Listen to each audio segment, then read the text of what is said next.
नमस्कार good morning everyone मो आर्य आज गुरुत्वपूर्ण खबर गुड़िक आपण मानक जनइबी न्यूज गुड़िक भल लगे निश्चित भाव गोटे लाइक करी चैनल को सब्सक्राइब करदे। तो चलतु आज गुरुत्वपूर्ण खबर गुड़िक नजर पकईबा। तेबे बंगोपसागर में सृष्टि है लघुचाप आगामी 5 दिन पर्यंत प्रबल अति प्रबल छेचिब काचिब वर्षा।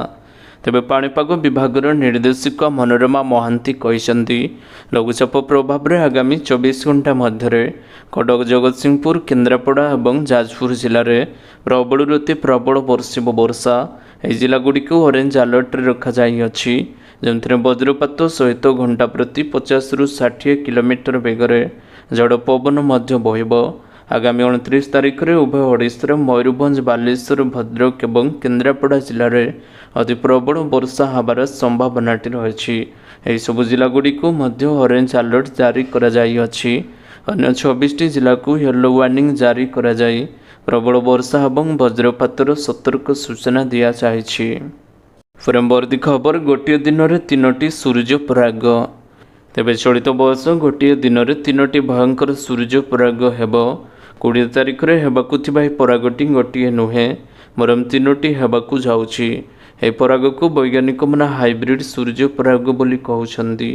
चलित वर्षर प्रथम सूर्य परागटी 20 तारीख में देखा। यह पराग सकाळ 7:08 रु आरंभ हो दिन 12:29 शेष हेब। यह सूर्य परागर अवधि 5 घंटा 24 मिनिट रही किंतु यह पराग भितर दृश्यमान हेब नाही। ज्योतिष शास्त्र अनुसार सूर्य पराग पूर्वर सूर्य राशि रे परिवर्तन करेंगे। यह परागर सूर्य मेष राशि को चलन मध्य करुछि। परवर्ती खबर मुख्यमंत्री कले बड़ घोषणा एवं समस्त को मिलिबो मागणा पक्का घर। तेबे पंचायत राज मंत्री रवि नायक मंगलवार दिन एक बड़ सूचना देइछन्ति। सबु योजन बाद पड़ी अंत्योदय योजन घर मिलिबो बोली मंत्री कहिछन्ति। से कहिछन्ति प्रथम पर्यायर प्राय 60,000 घर दिया जाइछि। एबे तालिका प्रस्तुति चली 2 मास भितर प्रक्रिया सरिबो। मौसुमी पर द्वितीय पर्यायर घर बंटन हेब। सूचनायोग्य राज्य में अंत्योदय गृह योजन समाज में दुर्बल वर्गर सबु लोकंकु पक्का घर जगाई दियाजिबो। परवर्ती खबर वरिष्ठ नागरिक माने किपरि 5 लाख टंकार मागणा स्वास्थ्य बीमा पाइपारे जाणी रखंतु। तेबे आयुष्मान भारत प्रधानमंत्री जन आरोग्य योजना अधीन रे अक्टोबर 2024 रे आरंभ होइतला आयुष्मान बंधु वंदना कार्ड। यार लक्ष्य होउछि 17 वर्ष किंबा तदुर्ध्व बयसर समस्त भारतीय नागरिक मानंकु सेमानंकर आय किंबा पूर्व योग्यता निर्विशेष 5 लाख टंकार मागणा स्वास्थ्य बीमा प्रदान करिबा। प्रधानमंत्री नरेंद्र मोदी द्वारा आरंभ करा जाइथिबा एही स्वास्थ्य पदक्षेप कौनसी अपेक्षा अवधि बिना पूर्वर थिबा अवस्था समेत प्राय 2000 चिकित्सा प्रक्रिया पई व्यापक कवरेज प्रदान करे। परवर्ती खबर एजाए आसिनी मौसुमी छेचिलाणी लघुचाप वर्षा। तेबे बंगोपसागर में सृष्टि होइछि लघुचाप क्षेत्र। वर्षा ऋतु न आसिबा पूर्वरु लघुचाप आसीछि। सक्रिय घूर्णिबड़ प्रभाव में सृष्टि होइछि लघुचाप। उत्तर पश्चिम एवं संलग्न पश्चिम केन्द्र बंगोपसागर में लघुचाप सृष्टि होइछि हेले एजाए मौसुमी आसी नाही। आ 2 दिन भितर मौसुमी ओडिशा छुईब बोली कहा जाउअछि। परवर्ती खबर आयकर रिटर्न दाखलर शेष तारीख 15 सेप्टेम्बर को वृद्धि। तेबे कारण एवं विवरणीय केंद्रीय प्रत्यक्ष कर board x CBDT X ray एक पोस्ट जारी करिछि। करदाता माने ध्यान रखंतु सीबीडीटी 31 जुलाई 2025 सुधा दाखल हेबाकु थिबा आयकर रिटर्न शेष तारीख को 15 सेप्टेम्बर 2025 को वृद्धि करिबार निष्पत्ति रहिछि। यह अतिरिक्त समय आयकर रिटर्न फॉर्म गुड़िकर गुरुत्वपूर्ण परिवर्तन सिस्टम विकासर आवश्यकता एवं टीडीएस क्रेडिट प्रतिफलन पाई एवं प्रदान करा जाउअछि। परवर्ती खबर सृष्टि है लघुचाप भीषण बर्षिब वर्षा सतर्क कराइले एसआरसी। तेबे पश्चिम केन्द्रीय बंगोपसागर एवं तार पार्श्ववर्ती उत्तर बंगोपसागर में मंगलवार दिन एक लघुचाप क्षेत्र सृष्टि होइछि। आगामी 24 घंटा मध्य यह अधिक घनीभूत होई राज्य में प्रबल वर्षा कराइब बोली आंचलिक पाणीपाग विज्ञान केन्द्र पक्षरु पूर्वानुमानटी करा जाई अछि। लघुचापर धीरे धीरे उपरमुआ हबार संभावनाटी रही। ଅନ୍ୟପଟେ ଲଘୁଚାପକୁ ଦୃଷ୍ଟିରେ ରଖି ଏସ୍ଆର୍ସି ସବୁ ଜିଲ୍ଲାପାଳଙ୍କୁ ଚିଠି ଲେଖି ସତର୍କ ରହିବାକୁ ପରାମର୍ଶ ଦେଇଛନ୍ତି। ପରବର୍ତ୍ତୀ ଖବର, ଭାରତରେ ପୁଣି ଥରେ ବଢ଼ିଲା ସୁନାର ଦାମ। ତେବେ ଭାରତରେ ସୁନା ମୂଲ୍ୟ 27 ମେରେ ସାମ୍ପ୍ରତିକ ବଜାର ଉତ୍ଥାନ ପତନକୁ ଅନୁସରଣ କରିଛି। ତୀବ୍ର ହ୍ରାସ ପରେ ବିଭିନ୍ନ ସ୍ତର ମୂଲ୍ୟରେ ବୃଦ୍ଧି ଘଟିଛି।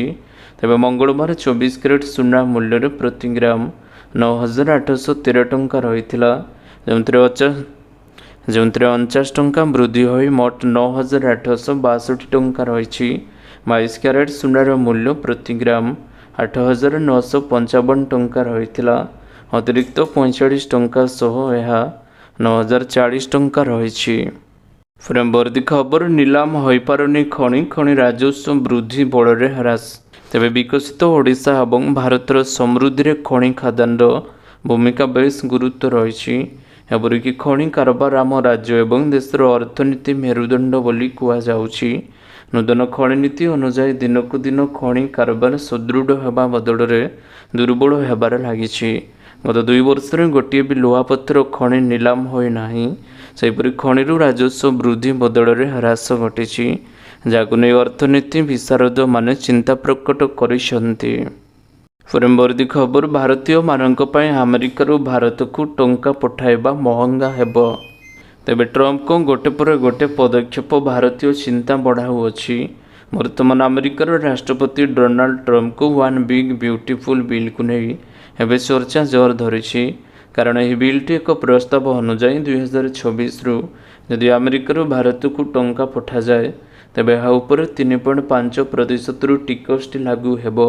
ପୂର୍ବରୁ ଏହି ହାର 5% ପ୍ରଭାବିତ ରହିଥିଲା, ଯାହାକୁ ଏବେ 3.5%କୁ ହ୍ରାସ କରାଯାଇଅଛି। ଏହି ପ୍ରସ୍ତାବକୁ ସମ୍ପ୍ରତି ଆମେରିକୀୟ ସଂସଦରେ ନିମ୍ନ ସଦନ ଅନୁମୋଦନ ମଧ୍ୟ କରିଛି। ଏବେ ବିଲ୍ଟି ସିନେଟକୁ ଯିବ, ଯେଉଁଠାରେ ଜୁନ୍ କିମ୍ବା ଜୁଲାଇରେ ଭୋଟିଂ ହେବ। ପରବର୍ତ୍ତୀ ଖବର, ବିଗାଡ଼ି ଦେଲେ ଇଜାନ ନୀତି, 5 ବର୍ଷରେ 10% ଗାଡ଼ିର ପଞ୍ଜୀକରଣ ଲକ୍ଷ୍ୟ ହ୍ରାସ। ତେବେ ରାଜ୍ୟରେ ପ୍ରଦୂଷଣ କମାଇବା, ଗ୍ଲୋବାଲ ୱାର୍ମିଂ ଜନିତ ସମସ୍ୟାର ମୁକାବିଲା କରିବା ପାଇଁ ରାଜ୍ୟ ସରକାର ଓଡ଼ିଶା ଇଜାନ ନୀତି 2020 ଆଣିଥିଲେ। ଲକ୍ଷ୍ୟ ଥିଲା 5 ବର୍ଷରୁ ଡିସେମ୍ବର 2025 ସୁଦ୍ଧା ରାଜ୍ୟରେ ଇଜାନ ପଞ୍ଜୀକରଣ ସଂଖ୍ୟା 20%ରେ ପହଞ୍ଚାଇବେ। ଏଥିପାଇଁ 2021ରେ ପୁଣି ଥରେ ଏହାକୁ ବିସ୍ତୃତ ଭାବରେ ଲାଗୁ ମଧ୍ୟ କରିଥିଲେ। ଏପରିକି ରାଜ୍ୟରେ ଇଜାନ ପଞ୍ଜୀକରଣ ସଂଖ୍ୟା ନ ବଢ଼ିବାରୁ 2023ରେ ଓଡ଼ିଶା ଇଜାନ ନୀତିରେ ସଂଶୋଧନ କରି ଗାଡ଼ି ପିଛା ସବସିଡି ବଢ଼ାଇଥିଲେ। ପରବର୍ତ୍ତୀ ଖବର, ଅଗଷ୍ଟରେ ୟୁପିଆଇ ସେବାରେ କଟକଣା। ତେବେ ୟୁପିଆଇ ସେବାରେ ନିୟମିତ ବ୍ୟବଧାନରେ ହେଉଥିବା ବିଭ୍ରାଟ ରୋକିବା ଲାଗି କେତେକ ସେବା ଉପରେ କଟକଣା ଲଗାଇବା ବିଷୟରେ ବିଚାର କରାଯାଉଅଛି। ତେବେ ବାଲାନ୍ସ ଅନୁସନ୍ଧାନ, ସ୍ୱୟଂକ୍ରିୟ ପେମେଣ୍ଟ କାରବାର ସ୍ଥିତି ଯାଞ୍ଚ କରିବା ଭଳି କେତେକ ସେବାରେ ସୀମା ନିର୍ଦ୍ଧାରଣ କରାଯିବ। ଅର୍ଥାତ୍ ଗ୍ରାହକମାନେ ଦିନକୁ ନିର୍ଦ୍ଦିଷ୍ଟ କିଛି ଥର ଏହି ସେବାଟି ବ୍ୟବହାର କରିପାରିବେ। ଫଳରେ ୟୁପିଆଇ କାରବାର ଉପରେ ସୃଷ୍ଟି ହେଉଥିବା ଚାପ କମ୍ ହେବ। ଅଗଷ୍ଟ ଏହି ପରିବର୍ତ୍ତନଗୁଡ଼ିକ ଲାଗୁ କରାଯିବ। ପରବର୍ତ୍ତୀ ଖବର, ଆସିବ ବର୍ଷିକିଆ ଫାଷ୍ଟାଗ୍ ପାସ୍। ତେବେ ରାଜପଥରେ ବ୍ୟବହାର କରୁଥିବା ଗାଡ଼ି ମାଲିକଙ୍କ ଶୁଳ୍କ ବୋଝ କମ୍ କରିବା ଲାଗି କେନ୍ଦ୍ର ସଡ଼କ ପରିବହନ ଏବଂ ରାଜପଥ ମନ୍ତ୍ରାଳୟ ଫାଷ୍ଟାଗ୍ର ବାର୍ଷିକ ପାସ୍ ଆଣିବା ଉପରେ ବିଚାର କରୁଛନ୍ତି। ତେବେ 3,000 ଟଙ୍କାରେ ସେହି ପାସ୍ଟି ମିଳିବ। ତାହା ଜରିଆରେ ଟୋଲ୍ ଗେଟ୍ ଗୁଡ଼ିକରେ ଅସୀମିତ ଥର ପାଇଁ ଯାତ୍ରା କରିହେବ। ଫଳରେ ପ୍ରତିଥର ଟୋଲ୍ ଟ୍ୟାକ୍ସ ଗେଟ୍ରେ ଯିବାବେଳେ ଫାଷ୍ଟାଗ୍ ବାଲାନ୍ସ ରହିଛି କି ନାହିଁ, ତାହା କାମ କରିବ କି ନାହିଁ ଭଳି ଲୋକଙ୍କ ମନରେ ଯେଉଁ ଉଦ୍ବେଗ ରହୁଛି ତାହା ଦୂର ହୋଇଯିବ। ପରବର୍ତ୍ତୀ ଖବର, ପୋଲସରାକୁ ମିଳିବ ମ୍ୟୁନିସିପାଲିଟି ମାନ୍ୟତା।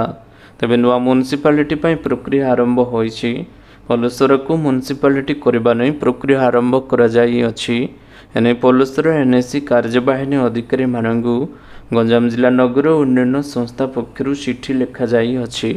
ନିର୍ଦ୍ଧାରିତ ଫର୍ମରେ ତଥ୍ୟ ଦେବାକୁ ଚିଠିରେ ଉଲ୍ଲେଖ କରାଯାଇଅଛି। ପରବର୍ତ୍ତୀ ଖବର, ଏବେ ଏହି ଦେଶରେ ବ୍ୟାନ୍ ହେବାକୁ ଯାଉଛି ଟେଲିଗ୍ରାମ। ତେବେ ଭିଏତନାମ ସରକାର ଲୋକପ୍ରିୟ ମେସେଜିଂ ଆପ୍ ଟେଲିଗ୍ରାମକୁ ଦେଶରେ ବ୍ୟାନ୍ କରିବାର ନିଷ୍ପତ୍ତି ନେଇଛନ୍ତି। ବୁଲମର୍ଗର ରିପୋର୍ଟ ଅନୁସାରେ ସରକାରୀ ଅଧିକାରୀମାନେ ଅଭିଯୋଗ କରିଛନ୍ତି ଯେ ଟେଲିଗ୍ରାମ ଦେଶରେ ଅବୈଧ କଣ୍ଟେଣ୍ଟ ପ୍ରସାର ପ୍ରୋତ୍ସାହନ ହେଉଛି ଏବଂ ସ୍ଥାନୀୟ ନିୟମାବଳୀ ପାଳନ କରୁନାହାନ୍ତି। ଏହି ନିଷ୍ପତ୍ତି ଦେଶରେ ଜାତୀୟ ସୁରକ୍ଷା, ସାମାଜିକ ଶୃଙ୍ଖଳାକୁ ବିପଦରେ ପକାଉଥିବା କାର୍ଯ୍ୟକଳାପ ପାଇଁ ଟେଲିଗ୍ରାମର ବ୍ୟବହାର ହେଉଥିବାର ଚିନ୍ତା ପରେ ନିଆଯାଇଅଛି। ପରବର୍ତ୍ତୀ ଖବର ଏଣିକି କଳା ଏବଂ ବାଣିଜ୍ୟ ଛାତ୍ରଛାତ୍ରୀମାନେ ହୋଇପାରିବେ ପାଇଲଟ। ତେବେ ଏଣିକି କେବଳ ବିଜ୍ଞାନ ଛାତ୍ରଛାତ୍ରୀ ବିମାନ ଉଡ଼ାଇବେ ନାହିଁ। ଭାରତରେ ପାଇଲଟ ହେବା ପାଇଁ ନିୟମରେ ବଡ଼ ପରିବର୍ତ୍ତନ ହେବାକୁ ଯାଉଛି। ଡିଜିସି ଏବେ ଏପରି ଏକ ସୁପାରିଶ କରିଛି ଯେ କଳା ଏବଂ ବାଣିଜ୍ୟର ଛାତ୍ରଛାତ୍ରୀମାନେ ମଧ୍ୟ କମର୍ସିଆଲ ପାଇଲଟ ଲାଇସେନ୍ସ ପାଇଁ ତାଲିମଟି ନେଇପାରିବେ। କମର୍ସିଆଲ ପାଇଲଟ ହେବା ପାଇଁ ଶିକ୍ଷାଗତ ଯୋଗ୍ୟତାର ପରିବର୍ତ୍ତନ ପାଇଁ ଅନୁମୋଦନ କରିଛି ଡିଜିସିଏ। ଏଣିକି କଳା ଏବଂ ବାଣିଜ୍ୟ ଷ୍ଟ୍ରିମ୍ରୁ ଦ୍ୱାଦଶ ଶ୍ରେଣୀ ଉତ୍ତୀର୍ଣ୍ଣ ଛାତ୍ରଛାତ୍ରୀ ବାଣିଜ୍ୟିକ ପାଇଲଟ ଲାଇସେନ୍ସ ସିପିଏଲ୍ ପାଇଁ ଆବେଦନଟି କରିପାରିବେ। ପରବର୍ତ୍ତୀ ଖବର ପ୍ୟାଟେଣ୍ଟ ହେବ ଶ୍ରୀ ଜଗନ୍ନାଥଙ୍କ ଶୋଧାବଳୀ। ତେବେ ମହାପ୍ରଭୁ ଶ୍ରୀ ଜଗନ୍ନାଥଙ୍କ ସମ୍ପର୍କିତ ଶୋଧାବଳୀକୁ ପ୍ୟାଟେଣ୍ଟ କରିବା ପାଇଁ ନିଷ୍ପତ୍ତି ହୋଇଛି।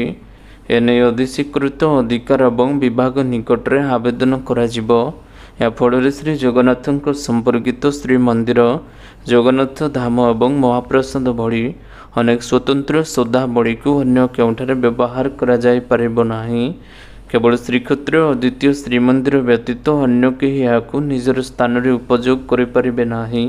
କେବଳ ଶ୍ରୀମନ୍ଦିର ପ୍ରଶାସନକୁ ଏହାର ପ୍ୟାଟେଣ୍ଟ ବା ସ୍ୱତ୍ୱାଧିକାର ମିଳିବ। ଶ୍ରୀମନ୍ଦିର ପରିଚାଳନା କମିଟି ବୈଠକରେ ନିଷ୍ପତ୍ତି ନିଆଯାଇଅଛି। ପରବର୍ତ୍ତୀ ଖବର ବଙ୍ଗୋପସାଗରରେ ଘୂର୍ଣ୍ଣିଝଡ଼ ଆରମ୍ଭ ହୋଇଛି। ତେବେ ବଙ୍ଗୋପସାଗର ଉପରେ ଘୂର୍ଣ୍ଣିଝଡ଼ ଶକ୍ତି ଘନୀଭୂତ ରହିଛି। କିଛି ଦିନ ଧରି ରାଜ୍ୟରେ ପ୍ରବଳ ଝଡ଼ ବର୍ଷା ଜାରି ରହିଛି। ପାଣିପାଗ ବିଭାଗ କହିଛି ଯେ ଶକ୍ତି ଧୀରେ ଧୀରେ ଶକ୍ତିଶାଳୀ ହୋଇ ଏକ ଘୂର୍ଣ୍ଣିଝଡ଼ରେ ପରିଣତ ହୋଇଛି। ଘୂର୍ଣ୍ଣିଝଡ଼ ଶକ୍ତି ଉପର ଆଡ଼କୁ ଆସିବା ଆରମ୍ଭ କରିଛି।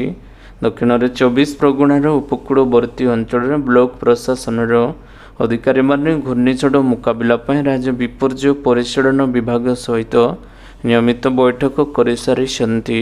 ସାଗର ବ୍ଲକ ପ୍ରଶାସନ ଘୂର୍ଣ୍ଣିଝଡ଼ର ପ୍ରଭାବକୁ ମୁକାବିଲା କରିବା ପାଇଁ ଏବେ କାର୍ଯ୍ୟ କରୁଛି ଏବଂ ପର୍ଯ୍ୟଟକମାନଙ୍କୁ ସତର୍କ କରିବା ପାଇଁ ବେଳାଭୂମିରେ ମାଇକିଂ ଅଭିଯାନ ଚଳାଇଅଛି।